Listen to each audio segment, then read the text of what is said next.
బుడమేరుకు సంబంధించి కూడా ఈ స్పెషల్ చీఫ్ సెక్రటరీ ఆర్పి సిసోడియా వరద వస్తుందని మాకు ముందే తెలుసు, కానీ 2 లక్షల మందిని పునరావాస కేంద్రాలకు తరలించడం అనేటువంటిది అసాధ్యమైనటువంటి ప్రక్రియ. 35,000 క్యూసెక్ల వరద వస్తుందని కూడా ముందుగా తెలుసు. గోదావరి జిల్లాలో వరద వస్తుందని చెప్తే మాకు తెలుసులేని చెబుతారు. అలాంటి సమస్య బుడమేరు దగ్గర కూడా ఎదురైంది. ప్రజలు వెళ్ళారని మేము వారికి చెప్పలేదు. ఇదే సమయంలో బుడమేరుకు గన్లు పడతాయన్న సంగతి మాకు తెలియదు. వరదల తర్వాత 24 గంటల పాటు అప్రమత్తంగానే ఉన్నామనేటువంటి మాట స్పెషల్ చీఫ్ సెక్రటరీ సిసోడియా గారు చెప్పినటువంటి మాట. అంటే ముందుగాల తెలిసినా కూడా ఏం జరిగింది మరి?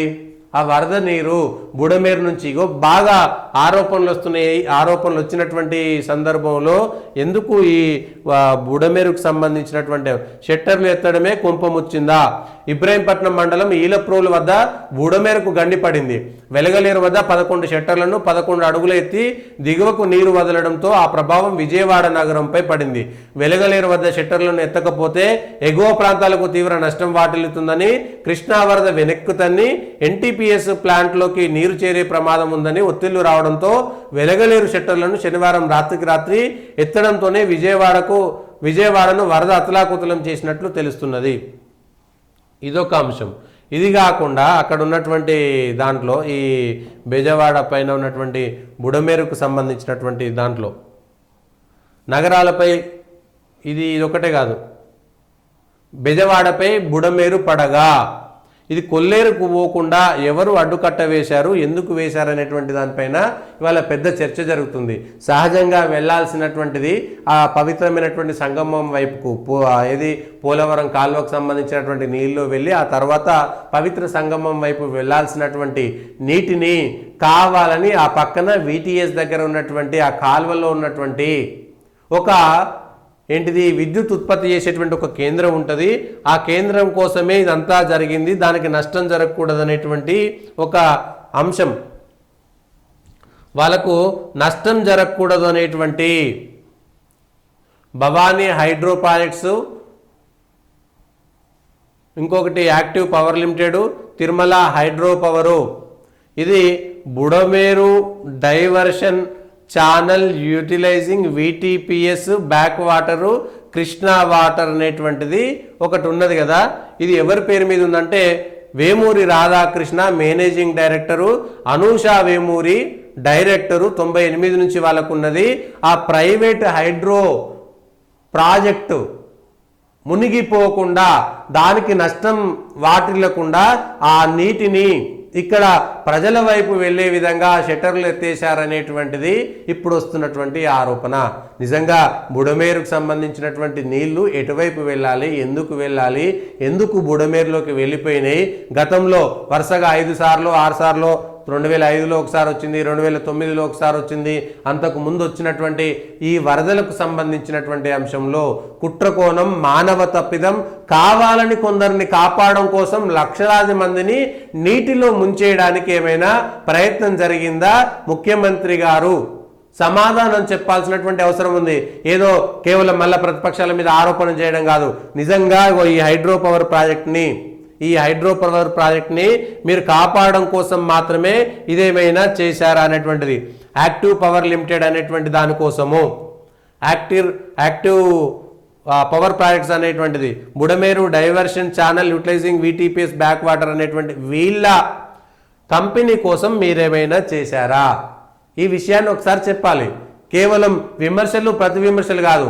ఇప్పటికే ఆయన చెప్పారు కదా, సిసోడియా గారు చెప్పినటువంటి దాని ప్రకారమైన సరే సురక్షిత ప్రాంతాలకు తరలించడం అసాధ్యం, వరద వస్తుందని అధికారులకు తెలుసు, కానీ వారిని అక్కడికి తరలించేందుకు ఎలాంటి చర్యలు తీసుకోలేదనేటువంటి విషయాన్ని చెప్తున్నారు. మరి ఏం జరిగింది ఇక్కడ?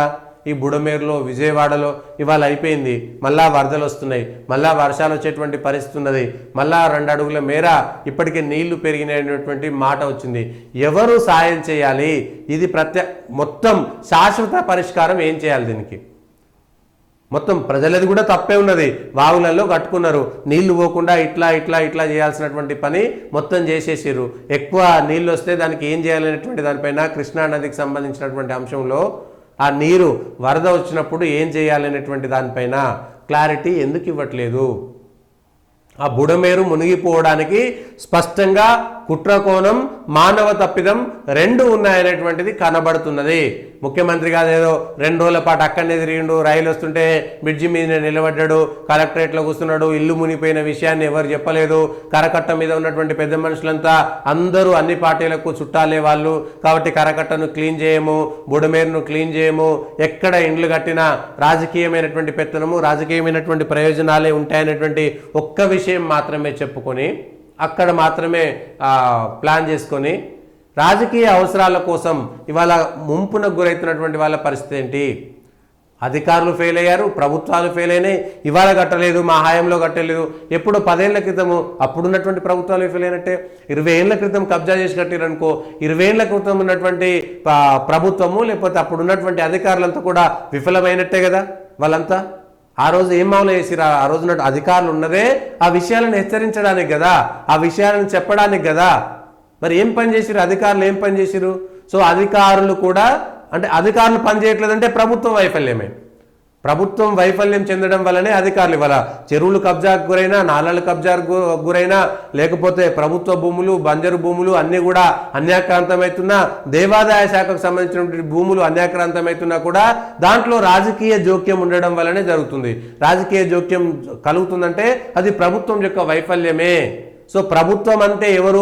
ప్రజలను కాపాడాల్సినటువంటి వాళ్ళు. ప్రజలు మేము ఇష్టం ఉన్నట్టుగా వాగులలో వంకలలో ఇండ్లు కట్టుకుంటాం, రాజకీయంగా ఓటు బ్యాంకులు అవసరము, ఆ తర్వాత ప్రభుత్వాలు నిందించడం. సో చైన్ సిస్టమ్గా ఉన్నది. మళ్ళా ఇటు ప్రజలకి తప్పు వస్తుంది, అటు ప్రభుత్వాలకు తప్పు వస్తుంది, అధికారులకు తప్పు వస్తుంది. ఎన్నిటికీ మూల కారణం ఏంటి? కేవలం ఓటు బ్యాంకు రాజకీయాలు. ఓటు బ్యాంకు రాజకీయాలు. ప్రజాస్వామ్యం అంటే ప్రజలను పరిరక్షించే విధంగా ఉండాలి, ప్రజలే గొప్ప వాళ్ళుగా ఉండాలనుకుంటారు. ఓటేసిన 2 రోజులు మాత్రమే వాళ్ళు గొప్పలు, తర్వాత వచ్చినటువంటి ప్రభుత్వము వాళ్ళ కోసం పట్టించుకోదు. ప్రజలు కూడా మేము ఓటేయకపోతే వాళ్ళ కష్టమవుతుంది కాబట్టి మేము తప్పులు చేసినా వాళ్ళు చూసుకోకుండా ఉంటారు, కాబట్టి మాకు ఇబ్బంది లేదు, మేము తప్పులు చేస్తామనేటువంటి మాట చెప్పేటువంటి ప్రయత్నం చేసి దారుణంగా, ఇంత దారుణంగా లక్షలాది మంది, కోట్లాది రూపాయల ఆస్తి నష్టము, లక్షలాది మంది నిరాశ్రయులు, ఇంత శ్రమ వేస్ట్, సమయం వేస్ట్. అనుకోకుండా జరిగేటువంటి వరద. 100 ఏళ్లలో ఇంత వాన పడలేదు, అంతకంటే ఎక్కువ వాన పడ్డ సందర్భాలు కూడా ఉన్నాయి, అంతకంటే ఎక్కువ వాన పడ్డటువంటి సందర్భాలు కూడా ఉన్నాయి. ఎంత ఎక్కువ వాన పడ్డా ఆ నీళ్లు పోవడానికి కావాల్సినటువంటి ఏర్పాట్లు ప్రకృతి సహజంగా వచ్చినాయి. ఆ తర్వాత మానవులు కూడా ఇప్పుడు కాకతీయ చెరువులు కట్టిరు, అన్ని కట్టిరు.